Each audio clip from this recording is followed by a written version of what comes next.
पहले सुषमा, हाँ, ऊर्जा स्तर आरेख समझते हैं कि ऊर्जा स्तर आरेख है क्या। कल हम लोग इलेक्ट्रॉन की ऊर्जा निकाले थे, है ना। तो इलेक्ट्रॉन की ऊर्जा का जो सूत्र था En बराबर -13.6 बटे n स्क्वायर इलेक्ट्रॉन वोल्ट था। n का मतलब इलेक्ट्रॉन की कक्षा है। जैसे मैं यहाँ पर लिखा ना, n बराबर 1, n बराबर 2, n बराबर 3, ऐसे मैं 7 तक लिख दिया हूँ। ये क्या कहला गई? इलेक्ट्रॉन की कक्षा। ये पहली कक्षा, दूसरी कक्षा, तीसरी कक्षा। और हम लोग पढ़े हैं ना कि कोई भी नाभिक होता है, नाभिक के चारों तरफ बहुत सारी कक्षाएं होती हैं और उन कक्षाओं में इलेक्ट्रॉन क्या करता है? चक्कर लगाता है।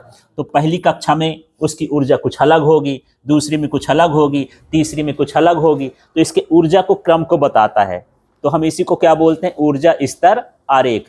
तो यही है विभिन्न कक्षाओं में इलेक्ट्रॉन की ऊर्जा का स्तर दर्शाने वाला आरेख। क्या? विभिन्न कक्षाओं में इलेक्ट्रॉन की ऊर्जा को दर्शाने वाला आरेख ही क्या कहलाता है? ऊर्जा स्तर आरेख। याद हो गई इसकी परिभाषा क्या है? क्या? पहले इनका नाम लो। विभिन्न कक्षाओं में इलेक्ट्रॉन की ऊर्जा को दर्शाने वाला आरेख। ठीक है।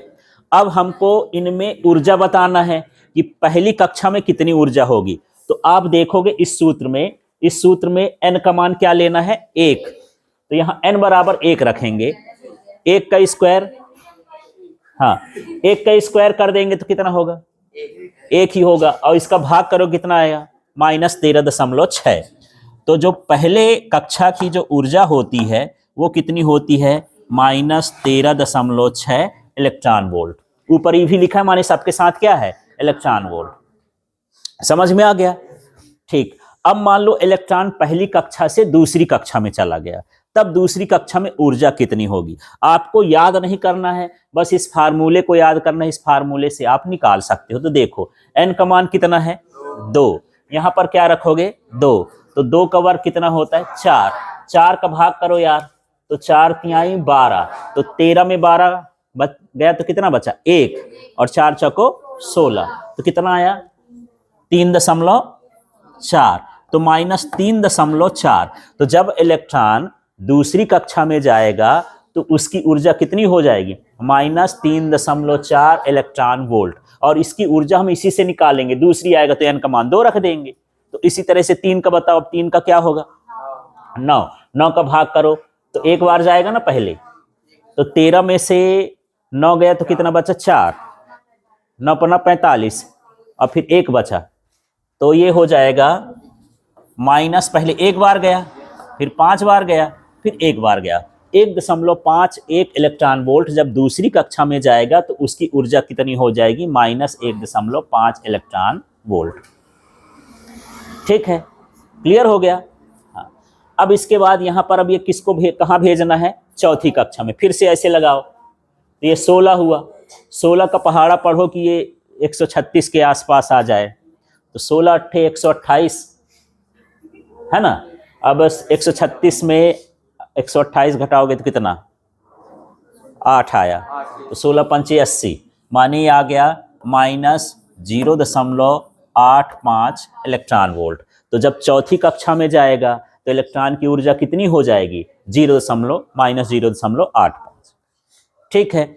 इसके बाद अब 5 का देखो तो ये 25 हुआ और 25 पंचे 125 होता है ना। ये 136 है तो मान लो 5 बार तो जावे करेगा। -0.25 पंचे 125। 136 में 25 घटाओगे तो कितना आ जाएगा यार? 11। तो 25 चौको 100, 110 है मान के चलो। तो 25 चौको कितना हो गया? 100। तो इस कक्षा में उसकी ऊर्जा कितनी हो जाएगी? ये तो आपको यदि ये मान लिखना है तो इस ये मान को याद नहीं करना है। वो सूत्र है, उसको पीछे हल कर करके देख सकते हो कि उसका मान n का मान रखते जाएंगे, भाग करते जाएंगे, जितना आएगा लिखते जाएंगे। ठीक है। अब 6 का देखो यार, तो ये 6 6 36 हुआ ना। अब 36 का 3 बार जाएगा क्योंकि 36 तिहाई 108 होता है ना। तो ये हो गया -0.3। अरे यार 136 में 108 घटाओगे तो कितना आएगा? 28, है ना। तो माने 280 बन जाएगा, शून्य उतार दोगे तो लगभग ये भी 6 बार जाएगा, कुछ ऐसा ये आ गया। ठीक है। अब ऐसे करके यदि हम निकालेंगे तो लास्ट में ये जो ऊर्जा है वो क्या हो जाएगी? शून्य हो जाएगी। घटते घटते क्या हो जाएगी, शून्य हो जाएगी यहाँ पर आयनित स्थिति का। तो इस तरह से ये ऊर्जा बता रहा है। तो हम इसी को कह सकते हैं इलेक्ट्रॉन की विभिन्न कक्षाओं में ऊर्जा का क्या स्तर, ठीक है, क्या कहलाएगा, ऊर्जा स्तर आरेख। 7 का शून्य नहीं है, 7 का भी कुछ होगा, 8 का भी कुछ होगा, हम ऐसी कंडीशन में पहुंच जाएंगे, ऐसे जाते जाएंगे, लास्ट में उसकी ऊर्जा क्या हो जाएगी, शून्य हो जाएगी। ठीक है, तो यहां पर क्लियर हुआ। तो बोलो अब क्या है ये, इलेक्ट्रॉन की विभिन्न कक्षाओं में ऊर्जा का स्तर क्या कहलाता है, ऊर्जा स्तर आरेख कहलाता है।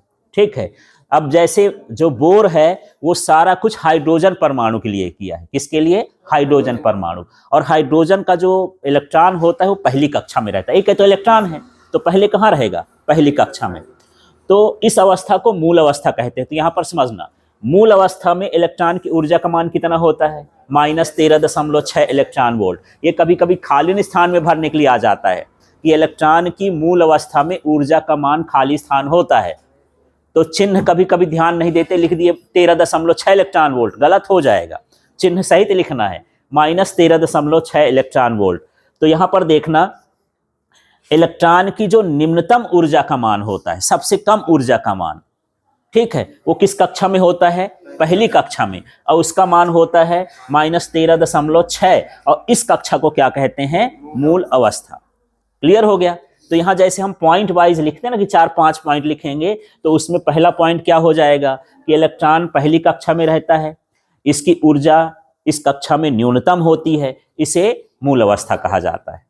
हाँ बोल के देखो तो क्या, इलेक्ट्रॉन पहली कक्षा में रहता है तो इसकी ऊर्जा न्यूनतम होती है, इसे मूल अवस्था कहते हैं। ठीक, जैसे आप जमीन में अभी बैठे हो, है ना, अब यहाँ आपकी जो ऊर्जा है वो निम्न है, यदि मैं ऊपर यहाँ पर टंगा दूं ऐसे तो थोड़ा, अरे यार मुझे बचाओ बचाओ, नीचे आने की कोशिश करोगे, और यहाँ क्या ज्यादा से ज्यादा लुढ़कोगे तो यहीं पर लुढ़कोगे, है ना। तो यहाँ जमीन में हो, आपकी ये कौन सी अवस्था है, मूल अवस्था है। ठीक है, अब यदि देख लो जैसे ये पेन है, यदि इस पेन को मैं यहाँ पर रखा हूं तो ये किस अवस्था में, मूल अवस्था, और यदि मैं इसको ऐसे छोड़ दूं तो ये कैसी अवस्था थी, उत्तेजित, ये ऊपर गया, लेकिन उत्तेजित अवस्था में बहुत देर तक नहीं रह सकता है। जैसे आपको बहुत गुस्सा चढ़ गई, तमतमा के खड़े हो गए हो, पर दिन भर गुस्सा रह लो, ऐसे तमतमाते रहो, पॉसिबल नहीं है। वो तुम्हारी कौन सी अवस्था थी, उत्तेजित थी। बस यहाँ पर भी है कि इलेक्ट्रॉन जो है यहाँ से कूद के ऊपर चला जाता है, जब उसको ऊर्जा बाहर से मिलती है, जैसे ये पेन है अपने आप तो ना जाएगा, जब इसको ऊर्जा बाहर से मिलती है तो ये उच्चतर अवस्था में क्या होता है, जाता है। तो यहाँ भी इलेक्ट्रॉन को जब ऊर्जा मिलती है तो किस में जा सकता है, 2 में, और ज्यादा मिलेगी तो 3 में, 4 में, 5 में, 6 में, ऐसे वो जाता जाएगा। तो इस अवस्था को हम क्या बोलेंगे, उत्तेजित अवस्था। तो वही है कि जब इलेक्ट्रॉन को ऊर्जा मिलती है तो वह उच्चतर कक्षाओं में चला जाता है, इसे हम क्या कहते हैं, उत्तेजित अवस्था। ठीक है, अब तीसरी कंडीशन क्या, वहीं रहा आएगा भाई वो, है ना, अपना घर तो ढूंढेगा, घर तो उसका ये वाला है, पहला नंबर तो धोखे से चला गया, उसको भगा देंगे लोग, या फिर उसको खाना पानी नहीं मिलेगा तो लौट के उबे करेगा। तो यहाँ भी क्या है, इलेक्ट्रॉन फिर यहाँ क्या करता है, लौट के मूल अवस्था में आता है तो फोटॉन का उत्सर्जन करता है। ठीक है, तो यहाँ मैं 3 चीजें बताया, फिर से देखते हैं। यदि पहली कक्षा में इलेक्ट्रॉन तो उसकी ऊर्जा क्या रहेगी, न्यूनतम, उस अवस्था को क्या बोलोगे, मूल अवस्था। यदि इलेक्ट्रॉन को ऊर्जा दे दी जाए तो कहाँ चला जाएगा वो, उच्चतर कक्षा में, उच्चतर कक्षा में। तो इससे हम कौन सी अवस्था बोलेंगे, उत्तेजित अवस्था में। यह उत्तेजित अवस्था में बहुत देर तक रहेगा क्या, नहीं, अल्प समय तक रहेगा, और फिर कहाँ आ जाएगा, मूल अवस्था में, और जब आएगा तो फोटॉन का क्या करेगा, उत्सर्जन करेगा। ठीक है, अब हम सोचे कि यार हम इसको बहुत ऊर्जा देंगे, है ना, और बहुत ऊर्जा देंगे तो ये परमाणु को छोड़ करके भाग जाएगा, है ना। जैसे हम बोलते हैं कि यार हाइड्रोजन के साथ हम H+ लिख दिए, माने इलेक्ट्रॉन का इसने क्या कर दिया, त्याग कर दिया, अब ये लौटबे ना करेगा, ये इसको छोड़ करके भाग गया, उस अवस्था को हम क्या बोल देंगे, आयनित अवस्था। हम सोचे एक ठो पत्थर है यार, मैं फेंकता हूं, तो थोड़ा ऊपर तक गया और लौट के नीचे आ गया, ये थोड़ा मजबूत है, ये बोला कि नहीं सर मैं फेंकूंगा और ऊपर फेंकूंगा, ये सही में और ऊपर फेंक दिया, लेकिन उसका भी लौट के आ गया, बोला सर ये तो लौट के आ जाता है। अब हम बोले बंदूक लगाते हैं, है ना, उसमें फिट करते हैं, अब उसको मारे तो और दूर चला गया, फिर भी लौट के आ गया, फिर और सिपाही बोले तोप में लगाते हैं वो भी और गया और चला आया, फिर बोले रॉकेट में, तो रॉकेट खुद ताकतवर है, वो तो सैटेलाइट को छोड़ के आती है। अब रॉकेट से मारे वो पत्थर लौटबे नहीं किया, वो कहां चला गया? अंतरिक्ष में, माने पृथ्वी को छोड़ करके भाग खड़ा हो गया।